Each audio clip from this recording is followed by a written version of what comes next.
Bismillahirrahmanirrahim. Assalamualaikum. One important history. This is orbital cellulitis. Scenario was that talk to mother of a 6 years old girl in the AE who is complaining of right eye swelling. So, hello, good morning. Me, Dr. Ruxana, one of child doctor here. I'm speaking to Aisha, mom of Salma. Thank you for coming. Today I'm here to take the detailed history of Salma's health condition, and thereby I will take some note. Is it okay? Okay, so will you please tell me, Aisha, what is your main concern? I'm so sorry to hear about it. When did you notice this? Does it progress over the period of time? Okay, so can you please tell me more detail about her eye condition? Is it painful or itchy? How severe the pain is? Does this eye problem hampers her vision? Okay, and is there any discharge come from it? Do you notice any change of the eye shape? Okay, yes, and is there any headache, any change of her behavior, any loss of consciousness? Does she has these are the red flag I have already asked, and then I will ask for constitutional symptoms. Does she have any kind of fever, and do you have any concern regarding her weight, and what's about her activity? Could you please tell me about her sleep? Now I'm going to Aisha ask the question of different systems of her body to make sure that it's okay. Okay, so does she have any kind of weakness, any part of body, any concern regarding hearing, any ear discharge, and does she has any kind of cough, nasal discharge, any kind of complaining of raising awareness of heartbeat? What's about her poo? What's about her pee? Amount of the pee and color of the pee. Okay, and then any kind of tummy pain. Does she looks pale and just any? Could you please tell me about her skin condition? And does she has any kind of pain, joint pain? And now I'm going to ask about her past illness. Does she has any long extending illness rather than this? Did she ever need any kind of hospitalization? Any does she under any kind of team in taking any kind of medication? Did she undergo any kind of trauma, any kind of bee stings anywhere in the body? And then recent traveling to anywhere. And now I want to hear from when she was in your tummy, your pregnancy period. Do you have any other any concern that time? Will you please, I want to hear about her bath event and the event after the bath. Okay, so do you have any concern regarding his growth? Do you have any concern regarding how he is developing, acquiring the development, working, running? What's about her jabs? And does she has any allergy to any kind of food, medication, or anything? Here in the record, the child has a allergy to brush. So, what is the level of the allergy? And does she need any serious allergic condition? Okay. And then want to hear about your family. And what's about what do you do for your living? Is it satisfactory? And what's about her schooling? Do you feel any kind of bullying issue there? Okay. And how about her school performance? And what is the impact of this disease in your life? Would you like to add something where you feel that you have to tell me? Okay. And then what is your biggest worry? What is your expectation from us?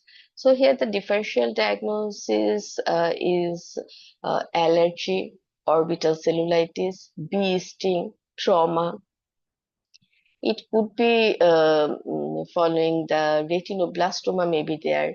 It may be following neuroblastoma may be there, but it will be the why it is not allergy, because in allergy there will be no vision change, but here the vision change is present. And in bee sting there is no history of bee sting, no history of trauma, and it may be retinoblastoma where there is a painful eye movement and proptosis. However, there is no concern of weight loss. The child is however, I would like to consider it in my differential diagnosis, and after examination investigation, I can rule out this.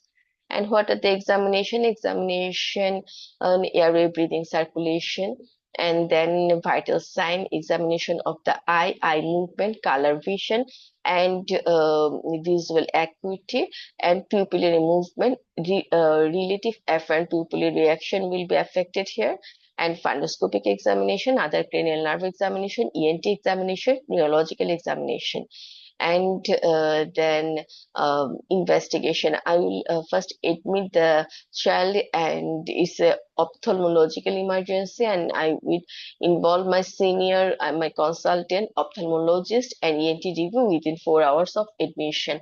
And I will side by side, I will send eye swab if the discharge is present, full blood count, blood culture with CRP, and CT scan if there is bilateral involvement or any neurological sign, or there is the condition is not improving, and if there is neurological sign present or CT scan shows there is intracranial involvement is present, then MRI of brain.